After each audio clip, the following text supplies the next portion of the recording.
In this demo, I'll be showing you how user input can be gathered so you can make your programs interactive. I'll be creating a program that accepts user input twice, and then it'll take that user input and capitalize it, and then just display it back to the user. So it'll be a simple program, but it'll be a great demonstration of how user input can be gathered. To get started, we need to use some functionality provided by the standard library. We're going to use the standard library module called I/O. I/O is short for input/output, and in this case, we want to use the input functionality to gather user input. Next, I'm going to create a function called getInput, and this is the function that's going to be gathering the user input. It returns a result from the I/O module, and the return type is going to be a string. Normally with results, you can just put in result, and then you'll have your successful type, comma, and then your error type. Input/output has so many possibilities of things going wrong that there's a special result provided by the I/O module that automatically has the error type defined for you. So you don't need to include the error type when you're using an I/O result because the error type is already provided.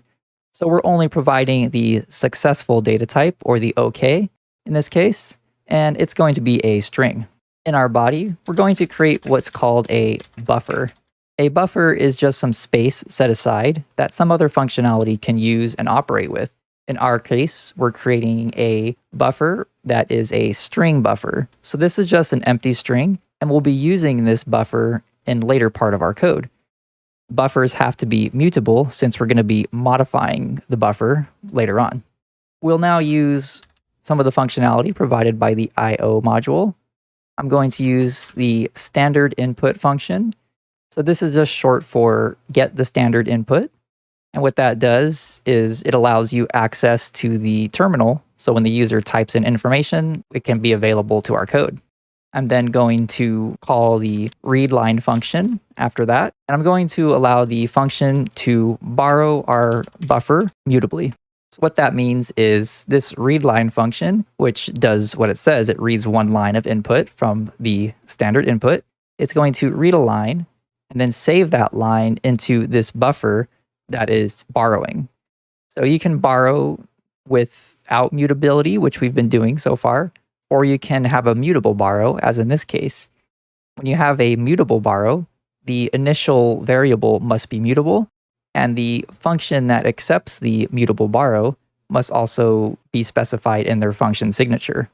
After those conditions are satisfied, the readLine function will be able to access this buffer in a mutable fashion and change the contents of this buffer. Once the readLine function changes the contents of the buffer, we can then refer to this buffer here, and it will have the user input. You can see that we have a question mark operator here, which indicates to us that this function may possibly fail. So if this fails, we will return an error from the function, and the data will not have been read from the terminal. However, if the data is read properly, then it will be automatically available within our buffer. So to get the data from the buffer into our program, all we need to do is just return it. So we'll return it in an OK, because remember, we're returning a result here. So we return an OK, and we'll simply return the buffer. When you're doing a readLine function here, as we are, when you press enter, the enter is actually included as part of the data. In my case, I don't want to include that data, so I'm going to call the trim function on the string, and trim simply trims any white space. So if they enter multiple spaces before or after the text, and when they hit the enter key to submit their text, all those blank spaces are going to be removed. I also need to take ownership of the buffer again, because when we do trim, it just creates a slice because the data is all there and it only needs to return the data that is not empty spaces. So we take ownership again. That way we can return a string properly. Now that we have our input function created, we can create our main function. So I want to have two inputs gathered by the user. So I'm going to create a vector called allInput, and we'll just make an empty vector. Notice how it's mutable because I'm going to be adding data into it from this getInput function. Next, I want to track how many times the user has input some data. I only want them to be able to do it twice. So I'll just call this times input. That'll be the number of times that they input data. I'm then going to create a while loop. So we have while the number of times that was input is less than 2, we're going to perform some actions. Within our loop, we're going to match on the getInput function. We know that the getInput function returns a result, so our possibilities are OK and error. For our OK variant, we're going to just call this words. So this will be whatever words the user typed. And we will then perform multiple actions. We can perform multiple actions when we have a match arm by, instead of placing the action directly after the fat arrows, we put curly braces, and then everything within those curly braces will be executed as part of that match arm. I want to add the input to my vector. So I'm going to call the push method on the vector to push the words. And I also want to ensure that I don't loop forever. So I'm going to increase my times input by 1. We can use plus equals 1 as a shorthand for taking the times input and then just adding 1 to it. So this is just a shorthand. You can do minus equals, times equals, all the mathematical operations you can reassign using this notation. If an error occurs, I want to know what happened. So I'm just going to call it E, and that'll be the description of the error. And then I'm going to do a print line, and I'll just say error, and we'll print out the error message. Finally, we want to actually capitalize our input. To do that, I'm going to create a for loop, and I'm just going to do a print line, and I'll print the original data, and then I'll also print the epitalized data. And this will be input, and this will be input.to uppercase. Before running the program, let's take a walk through it since we have a lot to unpack. First, we're using the standard library here, and we're using specifically the IO module. When we have a using statement such as this, it allows us to access this part here directly in our code, as we can see here. If we hadn't done that, we would need to type in standard and then the 2 colons every time we want to access IO, but doing it this way allows us to access it directly. Next, we have the getInput function, which is used to get input from our user. It's returning a special result that's supplied by the IO module. This result has the error type defined automatically for us, and we only need to define which type is used for the successful variant or the OK variant. After that, we're creating a mutable buffer. A buffer is just a space set aside that we can work with later. It has to be mutable since we're going to be modifying it later. We're creating a string buffer. So our buffer here is going to be able to hold string data. Next, we're going into the IO module, and we're calling the standard input function. The standard input function provides a data structure that can be read to read data from the terminal. We're calling the function here, and as you can see, we immediately have a dot. This is called chaining functions. So the standard input returns a structure, and that structure has functionality defined on it, specifically the readline function. When structures define functions like that, we can chain them as such. So we can chain them indefinitely using more dots, as long as the structures returned have functionality defined. This makes the code much easier to follow and to read. The readline function is called here, and it borrows the buffer mutably.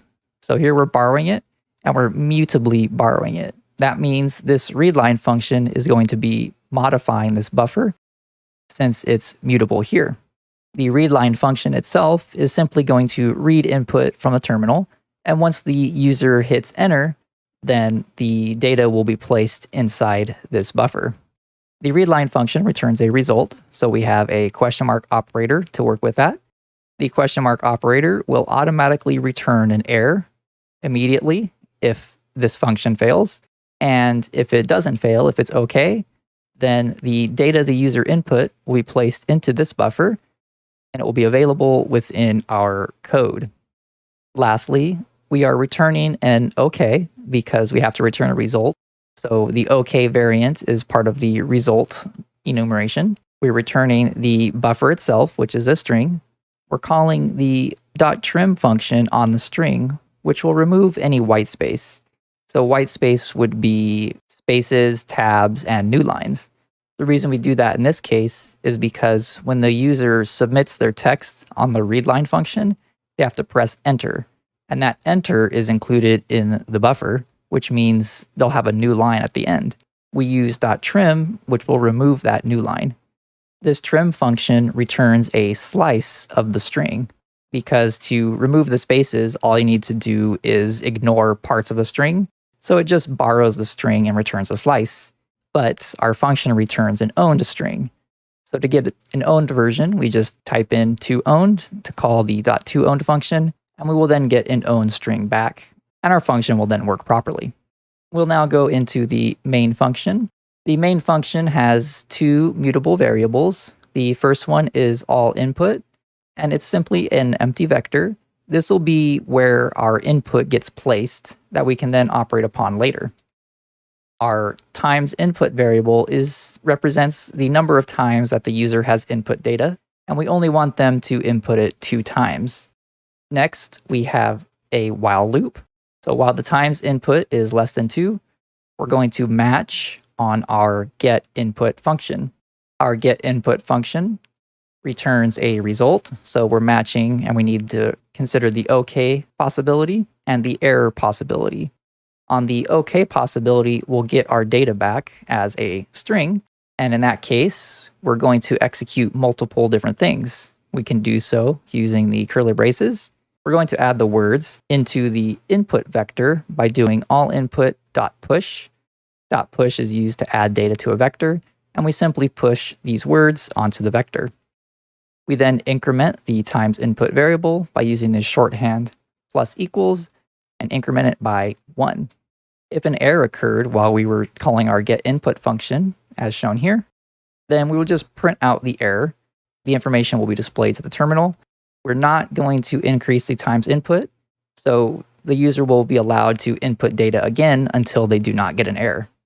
Once we've gotten our 2 pieces of input, this will evaluate to false and we'll exit out of the loop here. Finally, we have a second loop, which will iterate through all the input.